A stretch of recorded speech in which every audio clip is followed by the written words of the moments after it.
The Mannin Line with Andy Wint.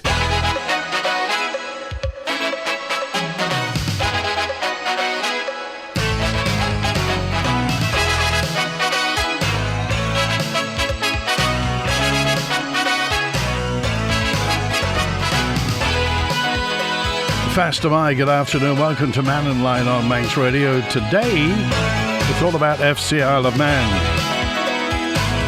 Formed way back in 2019, but obviously because of the COVID pandemic, nothing could really happen until 2021.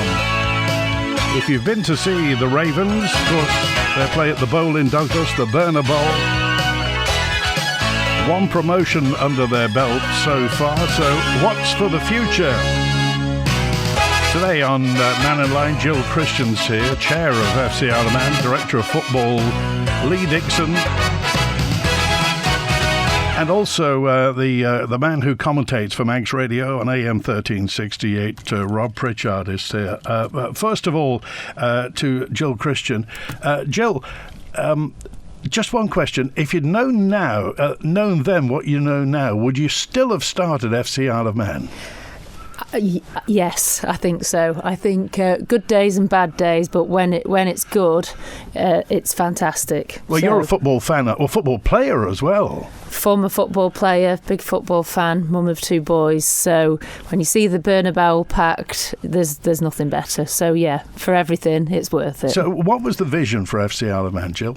Well, I think it's morphed. It's morphed from what it was first envisaged. Obviously, it was set up by Paul, Lee, and a few others before my involvement, with the aim of developing football on Ireland. So to open a pathway for players to play a better standard of football in the UK and further afield.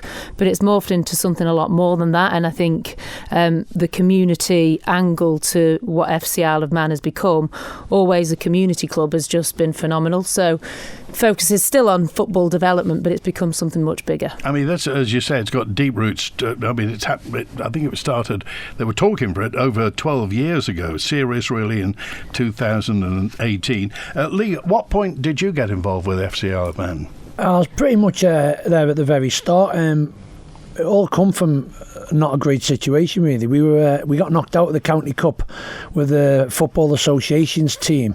Bit of a low ebb, and Paul Jones just met with me and Steve Burns and said, like, we can't go on like this. It can't just be the only thing we have in our season, the County Cup, and then you get knocked out and you don't have any more games. And said, like, I think we could do this, and come up with the idea that we could try and get that team that everyone had always spoken about into the pyramid in England. Yeah. Sounded a little bit crazy at the time, but I said, I'm in. If you want to go for it, I'll support you and do whatever I can. The same with Steve Burns. And then from there, Paul went away, got a few more people involved in the background, because he wanted to go down the model of like Barcelona and teams like Benfica, whereby it was going to be like a sporting club that would own various sporting teams. So I think he'd enrolled the help of Tony Keaton, who come on board then, who understood that sort of like the corporate model and how that needed to work to become a charitable trust and things like that. So from there it just started growing, and we ended up with a team. I think we had 9, just to name a couple. There was obviously Paul, me, Steve Burns, and then it was Tony Keaton, Les Nichol, Mark Potts. We had Gary Waitman, who was the first ever chairman of the club. We had Raj, Ty Smith. I hope I haven't missed anyone there, but yeah, we become a bit of a working group, and we met every Friday and Saturday for 3 hours at a time, and it was just a crazy sort of 18 months really, where we try to get the club running. So the important thing is to basically get a representative team from the Isle of Man that's going to punch higher, really, punch above its weight, and also make some sort of impact in an English league. Yeah, well, listen, it creates opportunity, really, I think, for like local footballers in general, but more so the younger players, because me and Paul had been lucky enough to be able to get off the island and go away to professional teams on what is now called a scholarship. It was an apprenticeship then. We went into that side of the game, so not many men are lucky enough to do it. We have had good success, but no one's actually got right to the top of the tree yet. It was a bit of a scaffolded thing, really. It was to give the lads exposure in England on a weekly basis, rather than like me and Paul did it. You go away for a week on trial and you either make it or you don't, and you get a yes or a no, and it's a difficult scenario. You have one bad week and it's a no. we have a great week, it's a yes. So I think it's to give young players opportunity to try and climb up the pyramid, and I think we've started making a few inroads into that with players who've gone higher, and hopefully going forward as we exist on a yearly basis, and in 5 and 10 years it becomes more of a norm, and we might get the odd one or two that then kick on into the Football League, and potentially we would love to get a Matt Letitia, Graham Lasso coming off the Isle of Man, and then we've got the aspiration trail that cycling have managed to create through the likes of Mark Cavendish and Kenyik and all these people that have now someone to look up to and say you can do it. Lee, what's your aim? How high can FC Isle of Man go? I think it's a tough one. I know when the club was getting set up, Paul's talking about obviously this plan in 15 years, 20 years maybe of heading towards the Football League. I don't think now we're into the process. I don't like to look that far ahead and think that that's even a possibility. I think we've got to be realistic in where we are at the minute. I would like to think we can get to the Northern Premier League, which you've got teams in that are still full-time, who are spending a lot of money, a massive budgets. So I think that's realistic. I think anyone that's watched us this year, Andy, would agree that we've missed out on the playoffs by 8 points. And you look at the run we had in the middle of the season, that was really, really bad. I think next season, going into our fourth season, I think we will be more than capable of making the playoffs. And anyone who knows who was part of the first season and then playoffs, we are capable of beating anybody if we can get them down at the bowl on our day. And then obviously after that, you take the next step and worry about that then. OK, if you want to get in touch with Jill or Lee, and Rob Pritchard are as well, then text 166 177, email studio@manxradio.com. WhatsApp 166 177, call 66 13 68. Rob Pritchard, you've been there in wearing 2 jackets sometimes to keep warm at the bowl throughout those winter months. How have you gauged FC Isle of Man's progress? Well, I'll probably say that it's been a bit of a mix. Obviously, it was a roller coaster first season. I think I described it as a bit of if you'd written a Hollywood script for non-league, it would probably be a little bit too ludicrous what happened with FC Isle of Man making the playoffs and then going through that way. I was actually asked to do a short piece in one of the club's programmes this season, and one of the questions was around how they found it in the North West Counties Premier Division. And I think the way I described it was that whilst the first season was maybe the honeymoon, maybe the second season has been a bit of the reality, really, in terms of that step up in quality. This is considered, particularly at step 5 in the English non-league system, this is considered a very high calibre league across all the regions across England, and I think the team have maybe found that out a little bit, but it's all part of the learning process. You've got FC Isle of Man, which is only a few years old. They're coming up against clubs that have been established for decades and some for over 100 years as well, and they've had to work their way through those periods and through different challenges and different obstacles. So you can't draw too many conclusions if we're talking in the greater picture, but at the same time I think a lot of lessons have had to be learned and have been learned in some cases both on and off the pitch. Jill, when Lee was mentioning money then, I saw the blood drain out of your face. FC Isle of Man is propped up by a team of volunteers. You obviously pay commercial rate for some services, for certain things, but where does the money come from?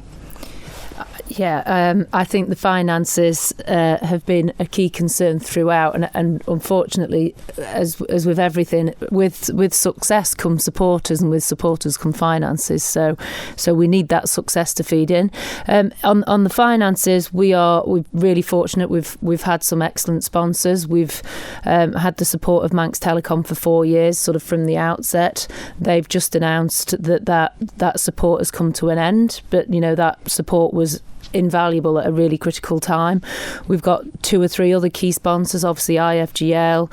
We've now got the support of the Isle of Man Steam Packet. We've got Newfield, some smaller organisations such as B&B Furniture. But every year we need in sponsorship a significant amount, and the supporters coming to the ground, to break even, we have to get 1,100 at the ground. We've got a core of fantastic fans. Our average gate's about 880, but that means that we're losing money every match. So we have some great sponsors. We've got fantastic volunteers. We need more sponsors, and we do now have some support from Visit Isle of Man as well, which has been absolutely essential. I think also the fact that, as Rob was saying, it was a honeymoon the first season, and with the level of success success, with success comes expectation of success, and people, because the Bowl is a professional place, compared to some of the places that you play away at, it's a fair old palace. You obviously look very carefully at how you pitch the ticket prices, because do you think sometimes people expect, if you like, they want a bit too much, because you are an amateur club, very much an amateur club, and you're reliant on volunteers. So how do you view that? I think that we've been, from the outset, everything that we've done has been at the most professional level. If you look at our media, for example, the standard of the media releases and things that we put out is ultra professional, and that's from the top to the bottom. When the teams arrive on the island, they're met in person. We put a pre-match meal on. Not everyone will know, but we have to pay for the visiting team. We have to pay for their flights. We have to pay for a pre-match meal. The coaches. So it's not just a case of paying for our travel; it's a case of paying for their travel. I think that's very well worth restating, because the rumour goes around that sometimes that you don't pay, but you do have to pay. You have to pay for, as well as paying for FC Isle of Man when you go to away games. And let's face it, every game's an away game because nobody's on the Isle of Man. So, but you have to pay the costs of visiting teams. We have to pay for 25 players and officials for every team that comes to the island, and on a number of occasions we have to pay for the officials as well. So in a season we pay for about 580 people, including players and officials from other clubs, to come to the island. And that comes at a huge expense. Well, I'm in my head, that's many tens of thousands of pounds. It's hundreds of thousands of pounds, yeah. About 197, I think it was. On visiting teams, right. Yeah. And as well, you have to pay for yourself to get off the Isle of Man. And I remember, which game was it, Rob, that was postponed 4 or 5 times? It was Earlham, I believe. So, and every time that you were going to fly to Manchester to play at Earlham, the darn thing was called off. Did you get any money back? Well, Loganair have been fantastic, actually. In terms of a travel sponsor, they're very flexible with us. So, yes, we do get some money back. But obviously, as you've alluded to, sometimes the players have been at the airport when the fixtures have been cancelled. So, Loganair is as flexible as they can be, but within limitation. Do you get the air tax back, the passenger tax? Yes. You do get that back? Yeah. Right. OK, here's one from Alki. Why don't you sell beer at the Bowl? You'd make more money if you sold beer at the Bowl. It's on our radar. It's something we've been desperate to do for a while. There's complications. We don't own the Bowl, and therefore, obviously, as you'll know, Isle of Man licensing, we have to get approval from various organisations to then try and apply for a licence, and it is hopefully something that we're going to do very shortly. Well, I've heard away fans commenting on that. Normally it's in the Pinewood before the match and down, but so other clubs do have licensed facilities. Other clubs primarily make their money on visiting teams and the bar and catering. We haven't got that facility yet at the Bowl, so it means our income has to come from other areas at the moment. Any chance of alcohol? There is discussions ongoing at the minute, and I don't think we're a million miles away. And I think at first it would probably be a dip your toe in the water kind of thing, whereby it might happen at 2 or 3 games in the first season, and then if all going well and it's managed correctly on our part, we would probably look to get a licence for every single game. But there is discussions going on in the background, and there's been some positive steps forward very recently, and we are hoping to make an announcement hopefully within maybe the next month or so on that. Okay, it's text to 403 that just said afternoon to Jill and Lee and Rob. Can you ask Jill or Lee what gives you the drive to keep going forward each season, Lee? Me? Well, I'll use a phrase that someone that works for me just within the last hour said to me. We were talking about the amount of stress it brings into your life around your work and your family and that, and we were chatting, and he said to me that I love it. He said, you love it. It's like adrenaline, the run on adrenaline. And I've not been much different, to be honest, since I was young when I started going away. I've never not been involved in football in some way. And that there's hundreds of people in Manx football that are exactly the same, running their clubs, like doing everything within their clubs. when it's happening, it's stressful, and sometimes you question yourself, why do you do it? But like Jill alluded to, when it's good, them good times and the nice letters we get into the club, or the difference we can make in the community, it gives you that little lift. It gives you the energy to carry on. And ultimately, when I don't have it in my life, I'm twiddling my thumbs within weeks. Like the season finishes and you're looking for something to get stuck into because you're bored. I just love being involved in it. I can't say the same thing, I should say. I'm definitely not that. I've definitely got not the same mentality. Well, you're a professional person. You're in the legal field. You have stress as well. You've got a full-time, you've got a family to run as well, and you took this on. Yeah. Why? Well, in fairness, as Lee alluded to, the lives it touches and the difference it's made to children in the community, adults and families, that's what drives it for me. Just can you be a bit more detailed about when you say community? What do you do? Well, for example, the number of children at the Bowl on a Saturday night watching the football that are now hero worshipping the players. They could for families, parents going along to the game, watching a good level of football, giving them something positive to do on a Saturday night. And we've got so many stories of differences it's made to children who have perhaps maybe have autism, don't like to go out, but they've been coming to watch FC Isle of Man. It's become their hobby. It encourages them to go out and take part, and it makes a difference to everyday people's lives, is the reality. I just wanted to draw you come back. Now, you mentioned Manx Telecom. Obviously their sponsorship has ended.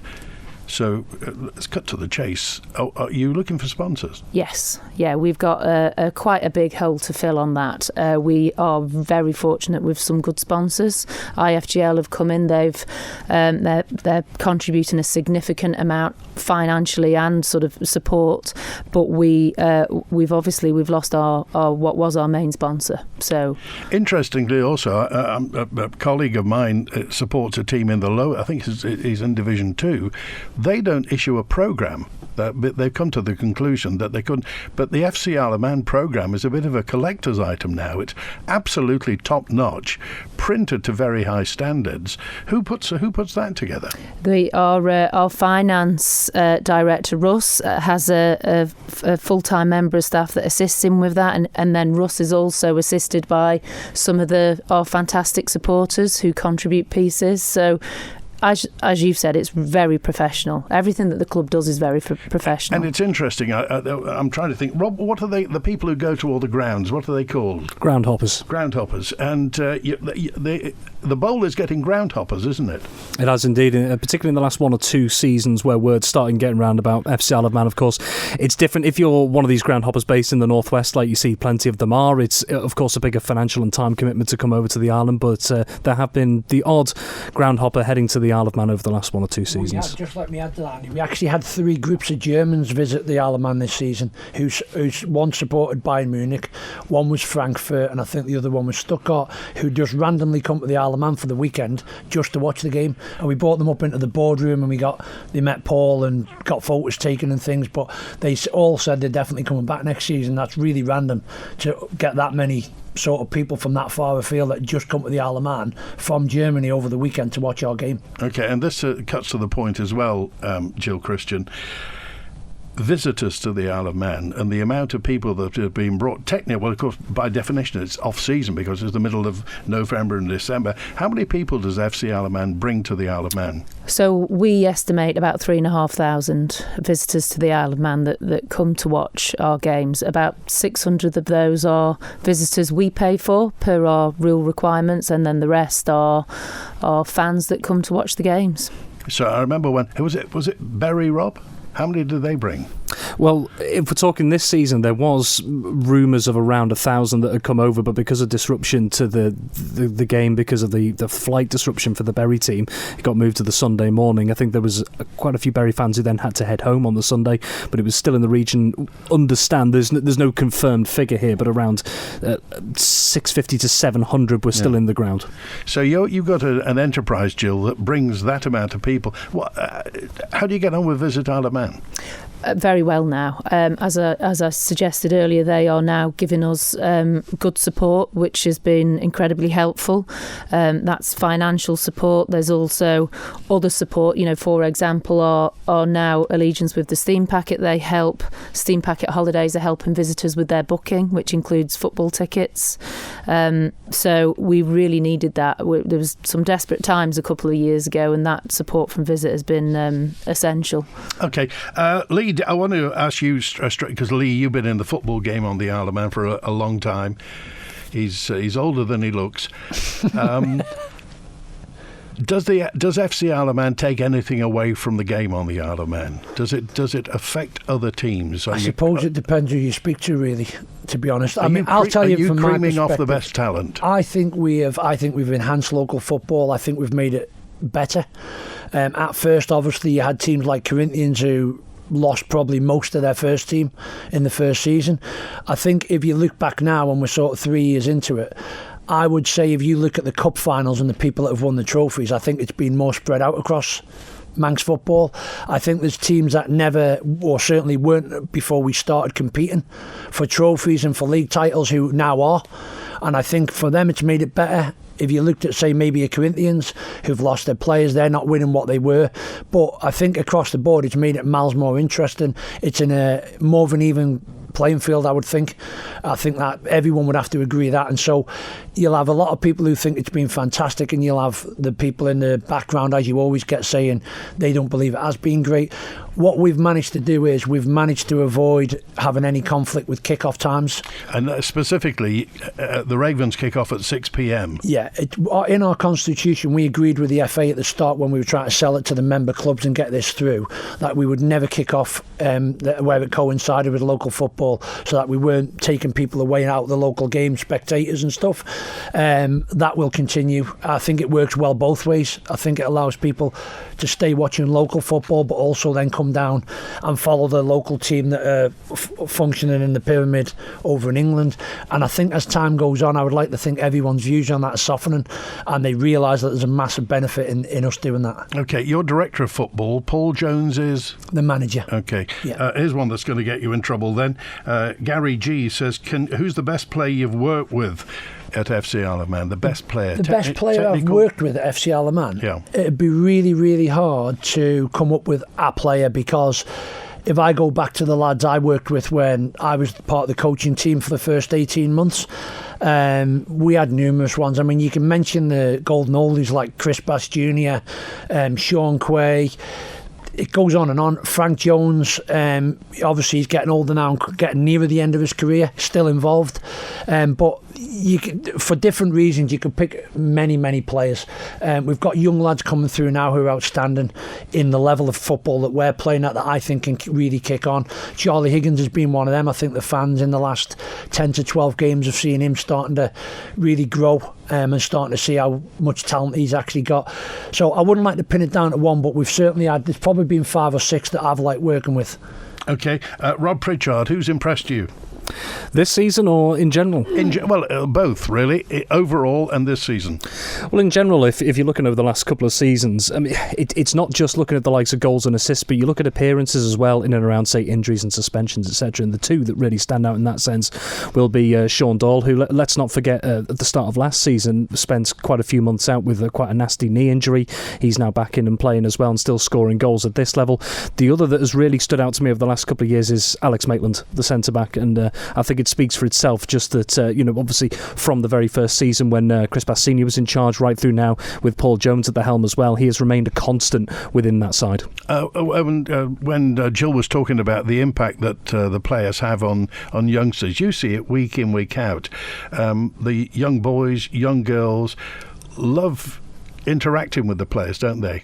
They do. So for those who don't know where our commentary point is, we're situated just in front of the FA clubhouse underneath the sheltered side of the bowl, and over to our right hand side is where the players come on and off the pitch at the beginning and the end of half time or full time as well. And we do see it towards the end, and they're all asking for photos and signatures with the FC Isle of Man players, even before the game as well, when they're coming into the ground just getting ready for the game. And also I think it's worth pointing out that fans young and old here have been showing appreciation towards towards the visiting teams as well a lot of the time as well. They're given a good reception when they come here, regardless of whether they win or lose as well. But in terms of the local fans here, and particularly the younger fans, as has already been pointed out already, there seems to be a real connection between them, and the players themselves look happy to interact and speak with people.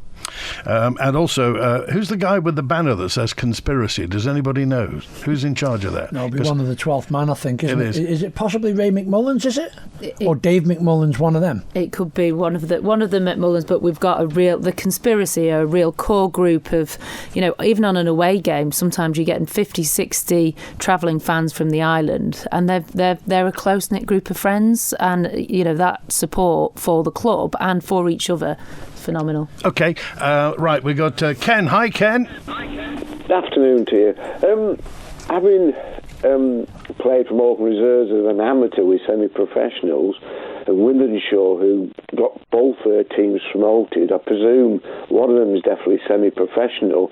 How many teams in the current league are semi-professional as to do all amateur teams?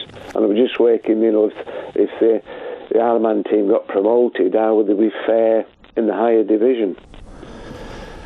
What I would like to say is that every team in our league pays people money. It would be hard to know exactly how much, but all the teams do get paid. Some teams obviously have a lot bigger budgets. Bury are obviously paying enormous money out in comparison to most because of the size of the gates they get and the finances that brings. But every single team other than the Isle of Man are paying their players money to play for them. You may get the odd one playing who are young who maybe don't get paid, but I'd say it probably covers 90% of most squads in our league. Ken? Yes, because I always found it, I didn't bother playing for Morecambe Reserves and amateur with semi-professionals, but cricket always bothered me when you were playing and one of the players was a pro and got paid, and it was all, I was thinking back, I always thought, well, that's a bit unfair. So I'm just wondering if the Isle of Man got promoted, would they look for more sponsorship, obviously, but you'd lose your better players like you will do now. Interesting. Are you looking for, with that level of success? Thank you, Ken. Good to hear from you. If things get better, you'll have the problem of success, Jill. Very much so, and we've got a limited pool of talent because our idea is that the players come from the Isle of Man. It's not like you can import people from around the northwest of the Isle of Man because obviously they'd have relocation problems. No, and that's not the objective of the club, because as I said earlier, it's about development of on-island players. So with success will come challenges, but it only takes one. Like Lee said, a Matt Letitia, Guernsey recently have had a couple of players that have been signed professionally, and they've got buy-on clauses, etc. There's various things we can do to make for the long-term sustainability that may mean that we might be able to pay in the future. Okay, this is Texter 382. You can answer this or not, Jill. What's the annual cost for running the Ravens? Around, I think, about £420,000. And then you've got to meet that with gate receipts and sponsorship, yeah? Yeah, travel costs are about 250, sponsorship is about 120, the rest is fundraising, etc. You also do, I've noticed in the programme, the sponsorship for each player, is that right? Yeah, that's a sort of a smaller amount, but what we've had to do is we've had to look at, frankly, every possible scenario on sponsorship that we can do. Okay, Tam in Williston says, I was a fan of St Mary's when Lee played. Wonderful team then as well. Good times? Yeah, they were, back end of the 90s, early 2000s and that. We had a fantastic team back then for local football anyway. Broke many records. Fantastic club to be a part of, not just on the pitch but socially as well. Okay, how do you scout for players for FC Isle of Man? Well, Paul has his own way of doing stuff. When me and Chris were running the team, we would go out every single Saturday and we made sure we went around the Isle of Man and we were visible. We went and watched second division games as well as first division. If people rang us up about specific players, maybe managers or people from within certain clubs, we'd always try and go to watch to give them that a fair crack of the whip, really. And we found it worked well for us. We picked up a lot of players throughout the course when we got near the end of our first season and we were going the cup, and we would try to rest players for the run in on the league to get into the playoffs.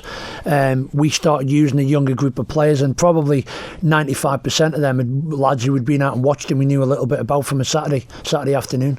Okay, here's a note in from, this is 557, this is for Jill. I had a season ticket for 22-23. When I tried to get one for 23-24, they were sold out. But the bowl is never at full capacity, so why can't there be an unlimited amount of season tickets? So apart from supporters, other people could spontaneously buy them for presents, guaranteed form of income. I'm surprised to hear that. I mean, I'd have loved us to sell out of season tickets. In fact, the take-up on the season tickets was very slim. So I don't know whether that was a system glitch or something, but we're definitely, if anyone wants a season ticket, and they'll be getting released soon, now we know the fixture, the number of fixtures, we've never sold out, sadly. How much is a season ticket? To be announced, because obviously we were waiting on the league announcements as to how many fixtures we've had. We've just found out we've got 24 teams in our league, which is the same as last season, and that will obviously impact on the price or not. Okay, I mentioned earlier on the fact that this is relatively recent. Other people have tried models like this here, there and everywhere. You think of what's happening in Guernsey with the rugby that happened in Jersey. Jill, is the board confident? Yes, I am actually, and I think the rest of the board is, and I don't think we'd be on the board continuing into another season if we weren't. We had some very difficult times about 18 months ago, but we've got new sponsors on board, as I said, some support from Visit, provided that continues. Very confident. If it doesn't, not at all confident. But okay. So as far as government's concerned, who do you talk to in government? Well, Visit Isle of Man have given us a lot of support to date in the last season, which we really needed. Do you think they appreciate how many people you bring over? Yes. I think now that is appreciated. It's not just 1,100 Bury fans. It's actually, as Rob alluded to, most teams that are visiting now they've got a lot of ground hoppers, but they've got their own fans as well, and we're always getting a significant number of away fans. Okay, Lee Dixon is Director of Football at FC Isle of Man, and it was announced last week, I think, with Rob Pritchard on the sports show. You've got a festival of football. Yes, we have, on the 19th, 20th and 21st of July. The start of what we hope to grow it back towards the old festival, albeit it won't be on the professional model. It'll be done with non-league teams and preferably fan-owned or community-owned football clubs we want to deal with, people who are very much in the mindset that we are. Because the old steam packet tournaments were very popular, weren't they? Yeah, they were, and I believe even using the model of using the non-league teams, I think we can get as many, if not more, people to the Isle of Man. I think near the end of the Steam Packet Festival, I don't know whether the visit numbers were fantastic, to be honest, but I think by using the right clubs who've got big followings, talking about teams like your Berries and your Chesters, your Macclesfields who've been bankrupt and had to go out of the league, to make their communities appreciate what the football clubs were within them. So who's in this tournament? This tournament here, we've got Chester, Radcliffe Borough and Lancaster City coming. We did have Dulwich Hamlet, but they had to pull out at the last minute due to off-field problems that they're having. But a lot of the clubs I spoke to, unfortunately, it was such a late in the day decision by me. I went to the likes of Macclesfield and Bury, and unfortunately they committed elsewhere. But they've sort of said next season would be a no-brainer because we'd pick it up around December, January. For the following summer, before people make any plans, and I would like to think bringing the likes of your Macclesfield, Bury teams along them lines with maybe the teams that are coming now, I'm confident that we can bring multiple thousands of people to the Isle of Man over a summer. Okay, so festival. what date is it again this year? It's going to be on the 19th, 20th and 21st. It'll be one game on the Friday night, one game on the Saturday afternoon and two games on the Sunday. Okay, and how do people get tickets? Just pitch up, or can you get So them? they're online now on our website. You can go on and buy them. And we've got an early bird that goes up till the 31st of May, which is £20 for all four games and £10 for a concession ticket for all four. And that will then go up to £24 for all four games and £12 for concessions after the 31st. Okay, what's the website, Jill? Oh, is fcisleofman.im, I Is that think. right? I think off the top of my head. fcisleofman.im, okay. We're live today with FC Isle of Man, with the Ravens. No Raymond, by the way. If you've not seen Raymond, including that great YouTube of when Raymond lost his head. Very funny. FC Isle of Man, the Ravens are on Mannin Line today. Just a quick word, by the way, when Mannin Line finishes, it's our 60th anniversary year. And every Wednesday we have a 60th anniversary Kelly's Eye with Peter Kelly and the late David Callister. Today, they're at the lime trees on Quarterbridge. If you're at Quarterbridge and head towards Peel, you'll see the avenue of lime trees, which are planted to commemorate the Silver Jubilee of King George V. That's after Mannin Line today. We're live at Quarterbridge with Peter Kelly, David Callister and the lime trees. At Isle of Man Energy, we're excited to offer our customers the Alpha E-Tech efficient hybrid gas boiler and heat pump combination. This state-of-the-art hybrid boiler causes minimal disruption to your existing heating system, making it simple to upgrade. Priced from just £65 a month and with 6-year warranty as standard, which can be extended to 10 years, what are you waiting for? Register for a free consultation at isleofmanenergy.im. Sometimes you need to roll out an extra bed. Millichaps have a wide range of affordable and superior single and double fold-up beds to suit all budgets, including luxury pocket-sprung options and a fabulous choice of sofa beds in a variety of styles and sizes. Perfect for home offices and spare rooms, and all in stock for speedy delivery when guests are expected. And don't forget the pillows and bedding, with plenty of choice available at Millichaps. For fold-up beds and more, visit Millichaps today. Crossroads Isle of Man. The Crossroads Manx Workshop helps islanders with disabilities and health conditions, providing paid employment, making a range of high-quality products. From benches and shelves to cabinets and tables. Our team also work on custom projects, such as engraving and company seals. Pop into our workshop in Douglas. Crossroads Isle of Man. Visit crossroadsiom.org. It's you, isn't it? You're the woman I watch from my train. The service players present the Ireland premiere of The Girl on the Train at the Gaiety Theatre on the 27th to the 29th of June. Was she scared of you? A drunken stranger shouting at her in the underpass? I didn't want to hurt her. I don't remember. This thrilling stage play is based on the international best-selling novel by Paula Hawkins and Hollywood movie, The Girl on the Train.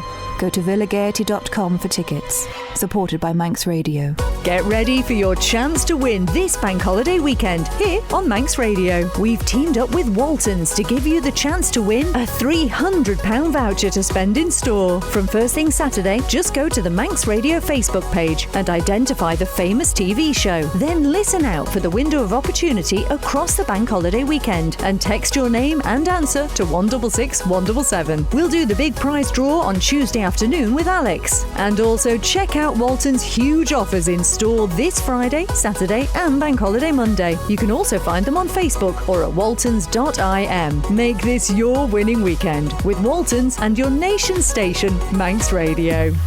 The Mannin Line with Andy Wint. Faster My, good afternoon. We're talking about the Ravens today. Football Club Isle of Man. The Ravens formed in 2019. Of course, home ground is the Bowl. Paul Jones, manager. We're with Director of Football Lee Dixon, and the chair of FC Isle of Man is Gill Christian.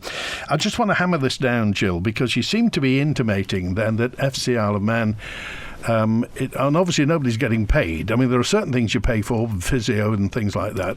That has to be paid for. So how long can you go on? You're fighting for sponsorship at the moment. I mean, would it be too? Are you losing money at the moment? Yes, we and in fact. I think we've lost money every season, but we've had support from various areas in terms of an underwrite, be that at one point a couple of the directors personally, another point now obviously we've got some support from Visit, but yeah, we are not an organisation that makes a penny. In fact, to the contrary, we lose money. So how long can this go on? As long as there is some support in the form of an underwrite, then we'll carry on. I think in an ideal, there may be a benefactor that comes forward that can support us, or we may be fortunate. We may have to look at, perhaps one day we may get lucky with a player that makes it big and becomes very generous. Yeah. The volunteer time is also a concern because, the amount of time it takes up and we need those volunteers to continue. So it's the financial support, but it's also time. You may be an amateur club, but you have to adhere to professional standards, things like health and safety. Stewards, the amount of stewards that you have to make sure that the crowd is safe and well maintained and gets in properly. None of those get paid. No, none of those get paid, and they arrive at the ground sometimes 3:30 to start putting banners out, that we need the banners out for the sponsorship, and then at the end of the game they have to take the banners away, so sometimes they may not leave the ground until sort of 9:30. So it's a huge commitment from the stewards on what can be a very wet and windy night as well. Okay, Rob Pritchard is the Manx Radio commentator who's at every match as well, and the commentary's gone down well. I'm not going to blow smoke anywhere, Rob, but the commentary has been going down very well. We've been very lucky to have received some nice comments both from supporters either on island or off island as well. And how do you approach it? How do you approach the commentary? Because I know lots of commentators do lots and lots of preparation. Yeah, there is quite a bit of preparation in the background as well with regards to statistics, context and things like that, because just to give you a bit of an insight in terms of what's happening in a game, if there are sometimes large breaks in play, which can happen, it's always nice to provide a bit of context for the listeners, because some may not be tuning in from the first whistle, some may come in 15 to 20 minutes and they may dip out again after 45 minutes or 60 minutes or so. So it's painting a picture of not just what's happening on the pitch, but in some cases why it's happening, almost why teams may be performing the way they are, why they are doing what they're doing in a certain way. So there is a lot of preparation that goes on in the background. And it's been very well received off Ireland, because obviously the AM transmitter goes here, there and everywhere, and teams do listen as well as online on actual radios. They do indeed, yes. So obviously there is always the option, so it is the AM 1368 frequency or Manx Radio DAB, and that can also be accessed by the Manx Radio website as well, manxradio.com, and it just provides another opportunity because of the fact that particularly for teams that are visiting from off Ireland as well, not just the players and coaching staff that have to make their way over here as well, but it is of a weekend. It's a big financial and time commitment for a lot of supporters as well, regardless, not just at this level but elsewhere. If you happen to make your way over to the Isle of Man for a weekend, and a lot of people that are involved and follow these clubs, that they will have work commitments of their own, they'll have family and social commitments as well, so sometimes it just quite simply isn't possible even if they want to, and it just provides another option for those that aren't here on Ireland or at the game in person. And I must say we must also mention sponsors of the football coverage, which is Selton Manx, because without Selton Manx obviously that wouldn't happen either, so we thank them as well. And who would have thought, was it Pascal Chimbonda who pitched up this year? Yes, indeed, yes. Who would have thought that? Where else on the Isle of Man could you turn up and see Pascal? Just put it in context for anybody who's not a football fan. So Pascal Chimbonda previously has been a player in the English Premier League, also a French international as well, and more recently this season he took up his first coaching role with Skelmersdale United, who have been relegated from the NWCFL Premier Division this season, but took over partway through the season, and during that time before the trip to the Bowl to play FC Isle of Man, he was in fact operating as a player coach as well, just with regards to the players that they had available at certain times. Well, he played a bit of the match, didn't he? He did indeed, yes. Did you ever think you'd see Pascal Chimbonda at the Bowl? No, it's not something I considered 6 months previous, I'll be honest. And that's the magic of football, Lee, isn't it? Football does all sorts of things to all sorts of people. It levels people out for one thing as well, and inspires people. Yeah, no, absolutely. Of course it does, and I suppose all sports are like that, aren't they? It's a level playing field. And when he come over, I don't know how old he was. He might be, I lad. I said, is he in his 40s, Rob? And you could tell when he ran. He looked like he was in his 40s. Oh, he was a midfield general, wasn't he? To see him out on the pitch was obviously fantastic, and it was a great social media story, I suppose. And to see all and the young... won. The what, sorry? And we won as well. And we won, yeah. We won because he couldn't run. But to see all the kids down there getting photos, and to be honest, I'd heard mixed stories about him on the run up to coming to the island, but then the minute he turned up, he couldn't do enough for everyone. Getting photos of all the kids and signing stuff, and it was never too much for him, and he lost his temper at the end of the game. I think he got sin-binned, didn't he, for the last 3 or 4 minutes of injury time. But yeah, he was a gentleman, to be fair, and he mixed well with everybody, and he couldn't have done enough. So it's amazing. No one would have thought you'd have maybe seen an ex-Premier League football player when this club was set up playing on the Isle of Man for one of the teams. You've got connections in football off the Isle of Man. Paul Jones has got connections off the Isle of Man. Have you ever been close to bringing talent from higher divisions to FC Isle of Man? So no, it's not something that we've ever planned to do. When the club was set up, we always said it would always be about Manx-based players. Obviously, lads that go to university can be used, but there's only once we ever got close to it, and we were playing an away game when me and Chris were in charge of the team. We were playing an away game against Burscough on a Wednesday night, and we had 4 players pull out on the morning of the game, and we only had 11 outfield players. And I actually contacted Wigan Athletic. We're going to send us 3 of their youth team. We got them registered. We had them all registered, ready to go, and they left the training ground over in England. I don't think they wanted to come and be part of it, even though the club wanted them to. They left the training ground and they went AWOL. They turned the phones off, and we ended up getting 3 lads from our local college who we'd been out watching, and ironically every one of them scored that night. They come on as substitutes and they scored, so it was a blessing in disguise that they never turned up. I think we were losing 3-0 after 20 minutes. We won 7-4, and all 3 of the lads who come from college who'd never trained with us, we'd never met them, turned up at the airport with their stuff, come to the game, and all scored on their debuts. So that was an amazing experience, but that's the only time we've ever come close to it. Lee, you run a building company as well. I do, LD Developments. How do you fit all this in? All my lads are at work now, probably saying he fits it in because he's never on site and he doesn't do anything. Actually, Mark dropped a note in to say, could you ask Lee, can I go home now because it's raining? Yeah, that doesn't surprise me. They'll be all in there now slagging me off. Fortunately, I've got a great team of lads who get on with doing what they do for me, and it allows me to do all the bits we need done, meetings and organising stuff and that. And, you know, massive shout out to Big Babies group that I'm part of, that's been slagging me off for the last hour. But yeah, listen, it's just it spreads further than we talk about what we're doing.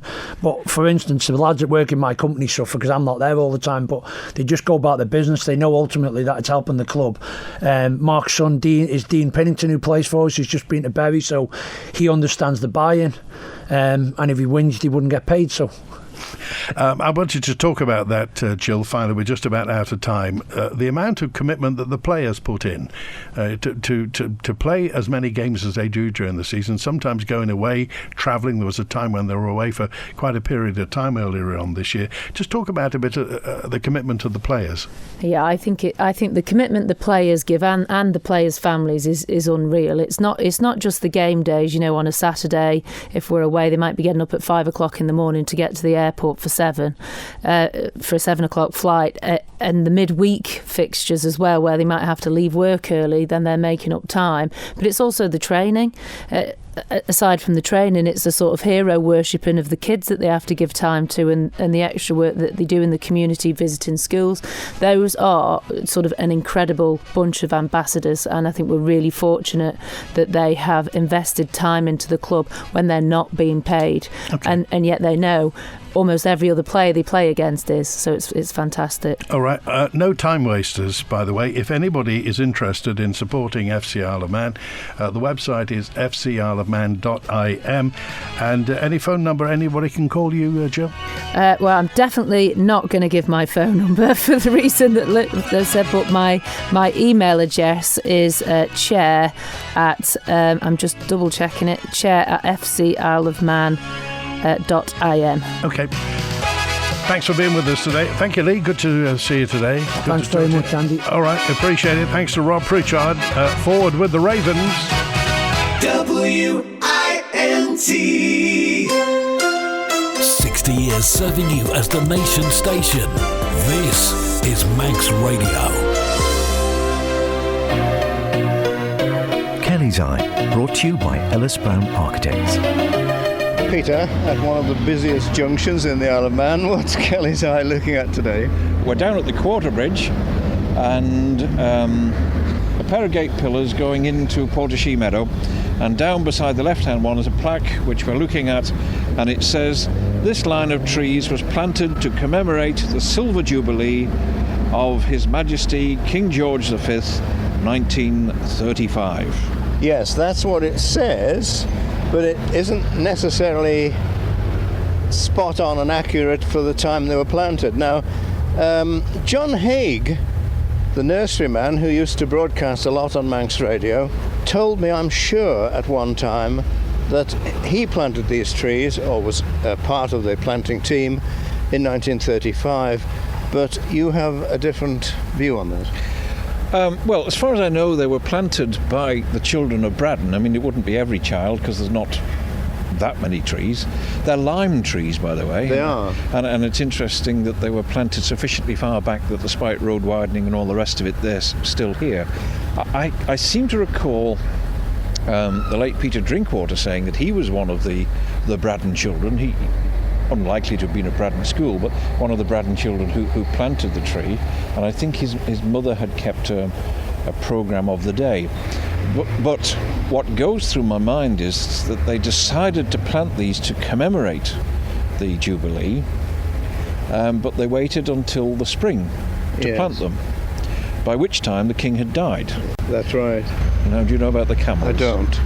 Oh, well, when you come up the mountain road from Ramsey and look out over to Sky Hill, there always used to be a line, I think they were possibly pine trees, but they were always referred to by the coach drivers, the charabanc drivers, as the camels. They looked like a camel trail on the top of the hill, rather like the sort of drawings you get on Christmas cards, one behind the other. And that was because the trees had become stunted and, of course, spread out, so they looked like camels. Well, the camels are few and far between, so if anybody wants a good project, let's have some camels back. Many of the most iconic buildings around the island have been designed by Ellis Brown Architects. Keep up with Ellis Brown today on Facebook or via ellisbrown.in. Part of island life for 60 years. This is your Manx Radio.